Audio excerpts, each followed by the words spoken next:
Hello everyone and welcome to this 3-day in-depth tutorial on Helium 10. In this 3-day series, and I do recommend you watch the whole thing to get all the value, I'm going to talk about the easiest possible ways, the easiest ways to find products to sell on Amazon FBA using Helium 10. So I thought I'd create this because this tool, if you're new to the tool, which a lot of you will be, that can be quite confusing. It can be a confusing task. But once you get used to it, this tool, you will not drop it. This will be your sourcing buddy. It becomes your sourcing buddy. So without further ado, let's dive in. So the first thing we're going to do is head to Blackbox on here. So once you get the tool, which we're going to be using obviously because we're doing a Helium 10 tutorial here. Once you get the tool, you've got all these product research tools that you can use here. We've got product Blackbox, we've got Trendsetter, MyList. Okay. So what we're going to do is go onto Blackbox here, and I'm going to talk you through these different methods. Okay, these different methods that you can use. As you can see up the top there, we've got products, we've got keywords, we've got competitors. We've got niche, we've got product targeting.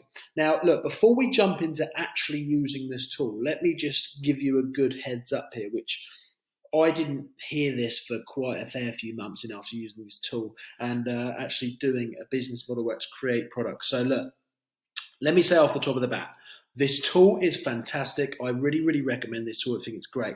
However, and this is important, however, remember it's just a tool, yeah?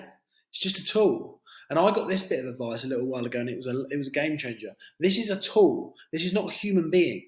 Therefore, when people find products with this tool, you've got to also put in there a little bit of your own opinion, a little bit of your own experience. And obviously, the more products you launch, the more experience you're going to have in terms of deciding whether that product that the software says is a good product is actually a good product. Some products come up on softwares like Helium 10, like Jungle Scout, God forbid, not allowed to say it, of course I am. Over here, you've got the software says it's a good idea, right? I had a good example of this little while ago. I launched a product and it's not doing very well. It's very, very slow. The data said it was going to do well. The data. But there's data, then there's human connection. And if there's human connection, there's human instinct, there's human understanding, right? If humans don't see the value in it, if humans don't think that it is worth that, then they're not going to buy it, no matter how much the software tells you or convinces you, that it's going to work. So that's something that can't really be taught. That's something that you have to get used to, but you get better at it. And if you launch a few products and some of them work, some of them don't, then, great, that's great. If I launch 5 products and one of them is a really, really good seller, I'm happy with that.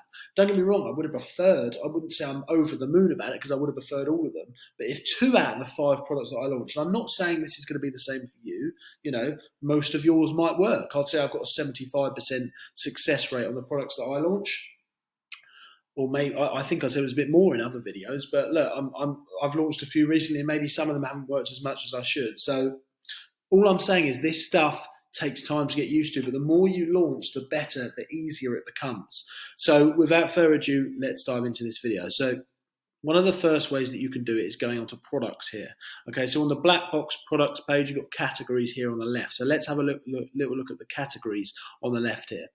What you've got to do is pick the category you want to go into, okay? And why do you want to go into that category? Ask yourself, what's the reason that you want to go into that category?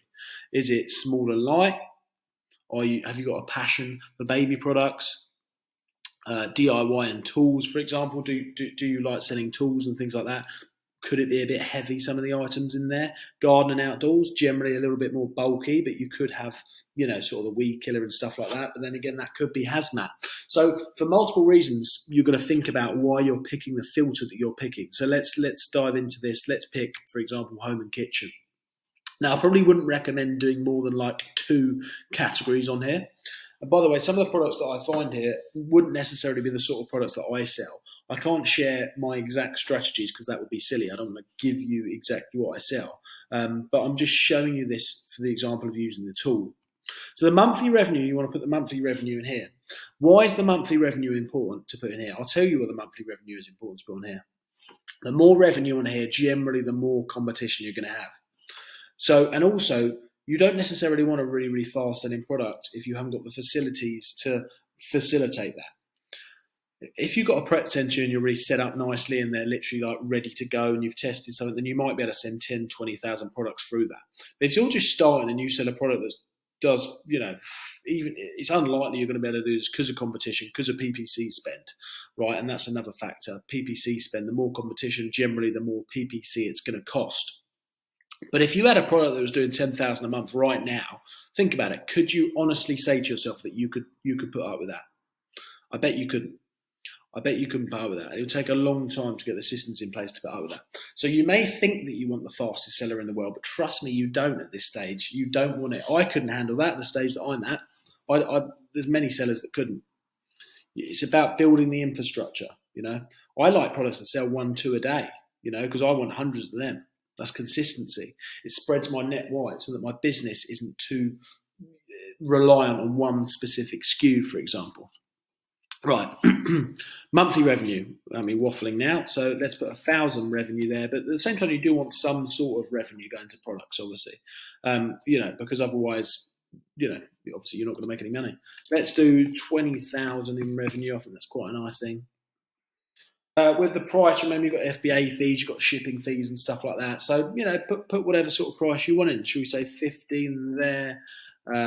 80 there. Sometimes people like a little bit of a higher price product. Let's do review counts here. Now, review counts, the idea of the review counts is that if you put review count in here that's like maximum 3, then, on the review counts here, I wouldn't usually put a minimum. Then that means that you could bring out products that are still selling well, now, but they've only got a low rating, which means that you could jump in and figure out what's wrong with the products and then improve the products. That's the idea of the review count. So let's try it. Let's do 3. And by the way, not many products that are selling loads have low review counts, so it might not come up with anything, but in that case, we'll have to come back and change that later. So review rating. Let's go on to review rating here. Review rating, we're going to leave that actually. Shopping size tier, small, oversized. Look, I think what we'll do is let's do standard parcel. We don't want anything too big. I don't want anything too big. Obviously, you've got these additional filters down here, guys, as well. Number of sellers. Generally, we would want 1 because we're not looking at OA generally here. Although we could be looking at wholesale and OA. So yeah, okay. I think we'll leave all that. Fulfillment type. Once again, the reason for this is generally because, if you wanted to check if just Amazon's selling it and no one else is selling it, there could be an opportunity for you to sell it. If it's FBM, then could you send some in as FBA, for example? So let's put in FBM and see if we've got any options for us to go to FBA. See, all these little filters here, they really help you get ahead of the competition, I think. So anyway, let's search that and see if it comes up with anything. I'm not too confident because of the review count I've put up there, so let's see. Oh, 125 products, fantastic. So all of these products are matching the search criteria, so as you can see. So let's look, reviews there. So we've got 4-star, reviews. Oh, sorry, review count. I've put it in the wrong one. So review rating is 3 there. So review count was the one that we weren't going to put in. Oh, don't worry about that. That's the number of reviews that the product's got. Okay, so let's chuck that in there. So review, I'd say we're going to want at least 10, aren't we? Because otherwise it could just be one person that's left a 3-star review, and then by the time you sent your product in, it might be a 5-star rated product, in which case maybe the gap wouldn't be there anymore, that you're trying to fill to improve that product. So yeah, let's do a maximum review count of that. Let's do a maximum review of 100, because otherwise it's going to be a really experienced sort of product, if you like. So let's see if it comes up here. Only 10 products now because I put the maximum review of 3-star. I hope that's clear, everyone. So yeah, 3-star. Let's start looking at these products that have come up here. So we've got an all-ride toaster here. Now, that's not the sort of thing that I would want to sell, but it's got 23 reviews saying it's a 3-star. Obviously, there's room for improvement here. And once again, we're not saying that we sell these specific items, guys. This is just showing you an example of sourcing. Now, could we source that? Could we source a better one of them? Obviously, there's a high demand and a high need for products like this because there's still people selling it when it's a free star and it's not particularly cheap. Now, could it be the brand that's selling it? I don't know. Could be.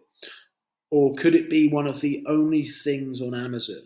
Could it be one of the only? Could it be one of the? Sorry, I'm trying to get my words together. I'm trying to figure out the fact that it could be the fact that it's actually there's not many toasters like this on Amazon. So I would start doing some further investigation around this. So I would actually load up this product. Let's see what it's called.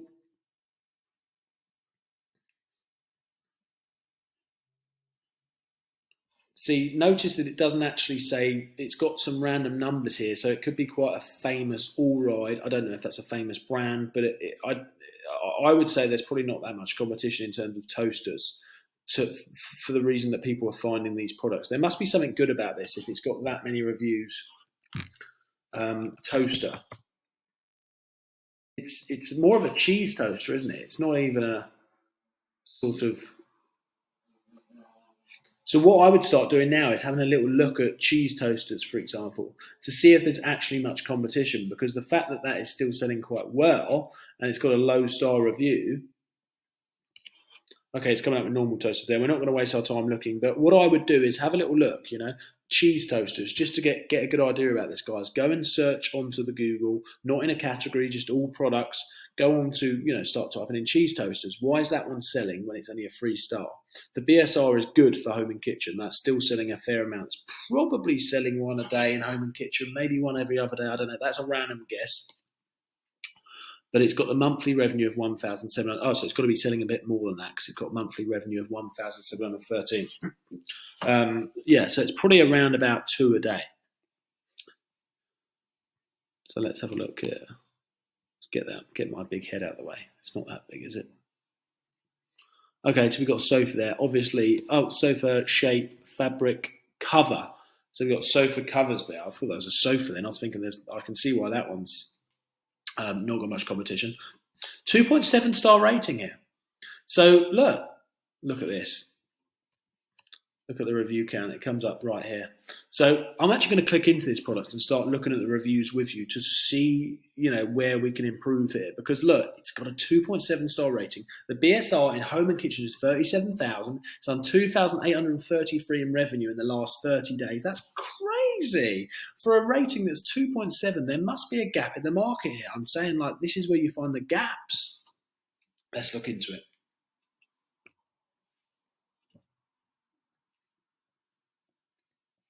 Let's scroll down to the bottom of the page, clicking on this, and let's see what's wrong with this product. Because there's probably a gap here. And if you're feeling a bit overwhelmed, guys, because you're new to Helium 10, look, don't worry about it. This is a free part tutorial sort of thing, so we're going to cover everything. By the way, if you want to give this tool a go, then there is a link below for 50% off, which is a crazy discount. I think you can get the cheapest one for I think it's £18 or $18 for the month just for the Chrome extension. You're not going to get this. You need to upgrade to the middle one to get all this information I'm showing you. But if you just want the Chrome extension to start with, it's very cheap. You could ask for a refund if you wanted after before the 30 days is up, if you didn't think it was as good as it should be. But it is a phenomenal tool. So I would recommend giving it a go. Here we go. Look, not correct advertising by the seller. Let's figure out what's wrong with this product so that we can see if we can improve it. Looks beautiful, but does not fit my sofa, the seater corner. Not even half of it, so would be no good buying 2. Lightly recommend. The fabric is not very good quality. It will do for now. Doesn't fit perfectly. Small holes. Doesn't match description or photos. Not fit for shape. Difficult to install. Very good.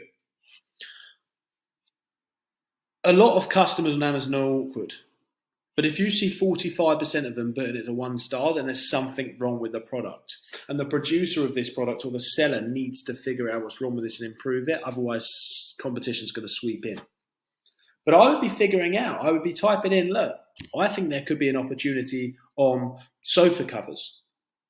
Okay, so I'll be going up here and I'll be typing in sofa covers to see why one that's clearly got issues is still selling with a 2.7 star rating.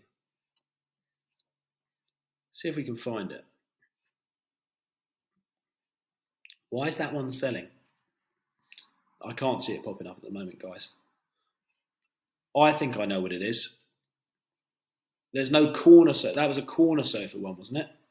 That was a corner sofa. Haha. This is where you find the opportunities. That was for corner sofas. Sofa covers for corner sofa.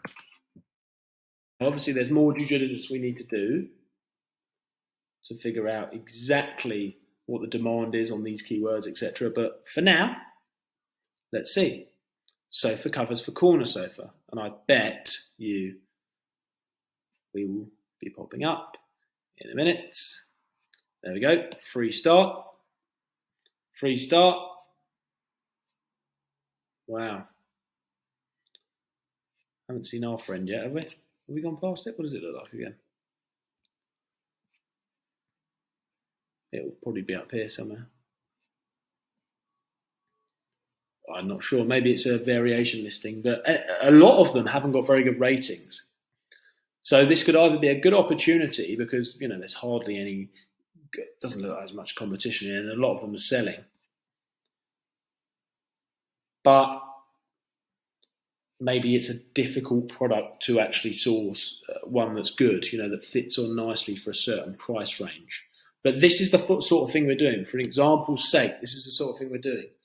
We're going on here, we're looking for products, we're seeing why it's still selling because it's got a low review count, and then we're going to figure out why. Why is it still selling with a low review count? Obviously, in my eyes, that means that there's not competition. There's not much competition. Because if there was, this one wouldn't be selling. Yeah, that's what that says to me. Balloon circle frame kit, removable round balloons. Top shelf elements cake carrier. So you've got a cake carrier here doing 4,000. The price is how many? Times 4. Oh, right, it's times 4. So I wouldn't look into that because it's a bit messy, isn't it? 4 big cake carrier things. I'm not going to be prepping, sending that. That'd be a nightmare. Full body wall mirrors. Probably don't want to sell that. Kitchen perfected 4-seat slot toaster. That's doing a fair bit of revenue. So this is what you're doing, guys. You're looking down, seeing what's wrong with these products, having a little look at the search for these products, see what sort of competition we got. Generally, if something is still selling, it's got a low review, I think either it's a well-known brand or there's opportunity there. There's opportunity in whatever sort of, look, there we go, stretch sofa. It's the same brand, I think. That's the one we just saw, 2.7 star rating. It's variation listings, but there's obviously opportunity with sofa covers here for corner sofas. There's obviously this is a gap that isn't being filled. If a brand wanted to come along and be the ones that could sort this issue out for corner sofas, you could clean up. So look, that was video number 1. As I say, if you want to try the tool out, check the link below. But look, this is it. Right, I'm going to do the 3-day tutorial and show you exactly how you can find opportunities easily using the tool. I really hope that video's helped because I think it should do, because I wish I knew this stuff when I was starting out. There we go. Enjoy it. Do your own sort of research. Give it a go. Let me know how you get on in the comments below. I'll see you all in the next video in this 3-part tutorial.